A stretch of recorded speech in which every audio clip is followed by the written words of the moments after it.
right, team. How we doing? Coach Dana Cavalea coming at you with the Becoming a Champion show, where we are all about inspiration, motivation, and encouragement to move you along your high performance journey. And today I want to talk about frustration. And I have a question for you. Have you ever been frustrated? Is frustration something that you are currently dealing with, or you have dealt with recently or in the past? And I want to ask you a follow-up question. What is the consequence to you of your frustration? I know for many of us, when we get frustrated, it holds us back. It gets in the way of forward performance. It gets in the way of us achieving what it is that we are capable of achieving. And that right there is a very, very, very frustrating thing, because it is extremely costly. And because of that cost, it can easily move us into a state of chronic fatigue, because we're constantly pushing and we're constantly driving and we're constantly trying to overcome the friction of frustration. And at the same time, the cost is we don't bring anything to life. And I want to share this with you. My greatest source of frustration comes from this, and I'm going to share it with you. And I think you can relate to this.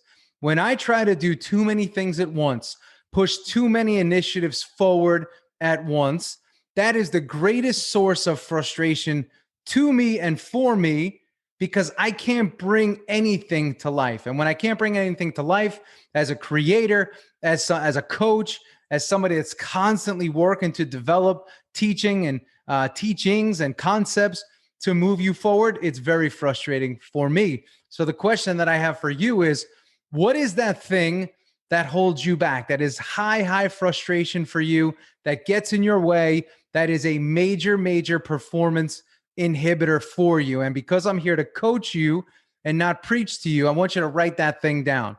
And I want you to write that thing down that holds you back, that is your great performance inhibitor. And I want you to think about before and after. I want you to think about, where is your head before that thing actually happens? So what are you thinking? What are you doing? What are you watching? What are you looking at? Who are you watching? Who are you looking at? Who are you studying? What are you studying that puts you into that state of frustration? And then when you finally get out of it and start grooving again, what are those things that you do to get yourself grooving again? See, one thing that I've done through the years is I break down concepts for people, and I break down where they are at and say, hey, what got us here and what got us out of here? And when we can understand what brings us to a place and what takes us out of that place that isn't good for us, we can then avoid that place. Now, the same is true for good stuff. So if we're in this place where we're grooving and we're doing really well, what got us here and what keeps us here, and what keeps us from going back into that negative place? And what I found is, when you understand that, you can really, really do good work for a good period of time. So let's talk about a personal example. When I start to look at what other people are doing, and I say, maybe I should do that, or maybe I should do a little bit of that, or maybe I need to add a little bit of this into the business, or maybe I need to do this and that, or maybe my coaching, I could do more of this. Every single time I freaking do that, there's a cost. And the cost is I start doing things and thinking things that are not at my core of my business and the core of what I do and the core of what I teach and the essence that goes with what I teach and how I teach it and how I coach it, most importantly. So I have to be very, very aware of what I take in. So I guard myself, and I can't look at certain things. Social media is very, very poor for old coach over here, because it makes me get almost hyper creative. Like, I can do this, I can do that, I can do that, because I'm animated and I'm excited about bringing what's next, but it could be dangerous. How about for you? Let's say you're somebody in sales and you have your way of selling and it works for you. It may not be sexy. It may not be glorious. It may not be amazing. It may not wow people or look great, on an Instagram post, or it may not sound great on a podcast, but it works for you. It's solid. It's old faithful. When you do this, it works. When you do this, it works. When you do this, it works. But then you see this guy or this gal that's doing this over here, and it looks amazing and it looks cool. And then you start doing it. And that's where the cost comes into you, because you start overthinking what it is you do and how you do it. Maybe you could be better. And what if you did this? And but you're not that person. And I'm going to try it. And then I try it and I lose a sale. And then all of a sudden you're all jammed up. And that is a great, great cost. Or let's say you're a CEO and you're running the company and you have these people that work for you that are constantly driving you crazy. They're prodding at you. They're asking you questions. They're interrupting your flow.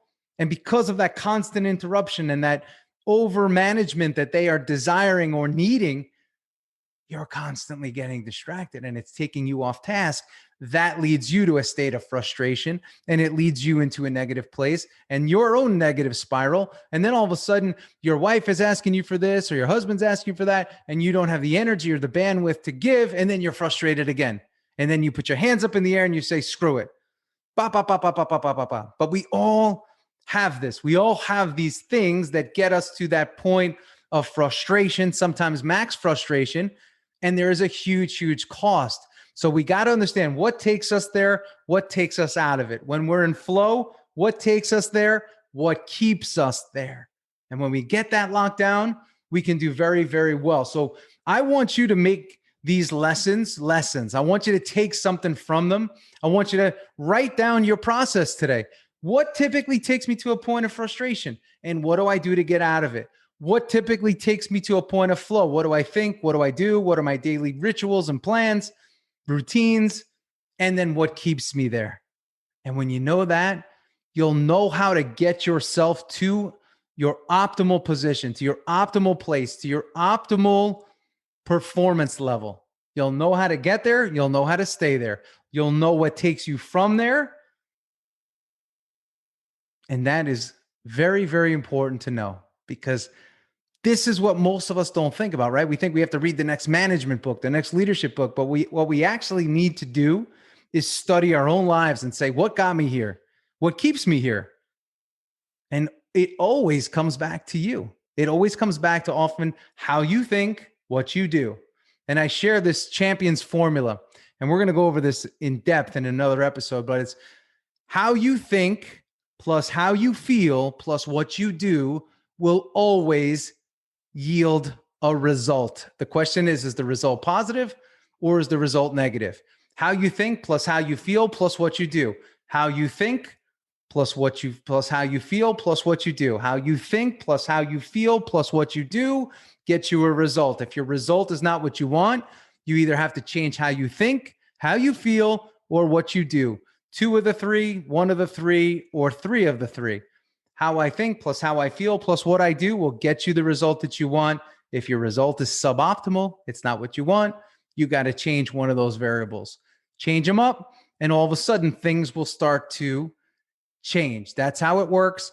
But ultimately, we want to use that formula today for today's discussion to get us out of frustration.